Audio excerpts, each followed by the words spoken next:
तर सर्वप्रथम सगळ्यांना जय भीम मंडळी. बघा आज 26 जानेवारी म्हणजे प्रजासत्ताक दिन आणि नाशिकमध्ये आज प्रजासत्ताक ध्वजारोहण होत असताना कार्यक्रम राबविण्यात आला. त्या कार्यक्रमामध्ये नाशिकचे पालकमंत्री गिरीश महाजन त्यांनी वक्तव्य केलं, चांगल्या प्रकारे वक्तव्य केलं. सगळ्या महापुरुषांचे सगळ्यांचे नाव घेतले, पण त्या वक्तव्यामध्ये सुरुवातीपासून शेवटपर्यंत कुठेही बाबाचं नाव घेता नाही आलं त्यांना. सुरुवातीपासून नाव बाबासाहेबांचं नाव त्यांनी घेतलंच नाही.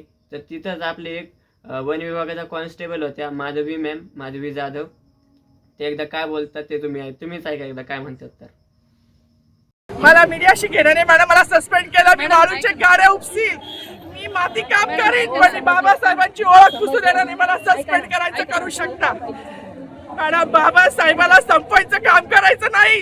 26 जानेवारी 15 ऑगस्ट मध्ये मी नाही मानत, पण लोकशाही मॅडम तुम्ही सुद्धा संविधानामुळे आहात. पालकमंत्री सुद्धा पालकमंत्री संविधानामुळे आहे. कोणताही जाती भेद नाही, सगळी समानता त्यांनी दिली आहे. आमच्या कानात उरत होते बाबासाहेबांचं नाव आता तरी भाषणात येईल, मग तरी भाषणात येईल. ज्या लोक संविधानाला लोकशाहीला कारणीभूत नाही त्यांची नावं वारंवार घेतली गेली. मग जो संविधानाला कारणीभूत आहे तो प्रजासत्ताक दिनाचा जो मानकरी आहे त्याचं नाव भाषणात का नाही? पहिल्या मंडळी खरंच डॉक्टर बाबासाहेब आंबेडकर म्हणले होते, शिक्षण हे वाघिणीचं दूध आहे आणि तो जो प्राशन करेल तो गुरगुरल्याशिवाय राहणार नाही.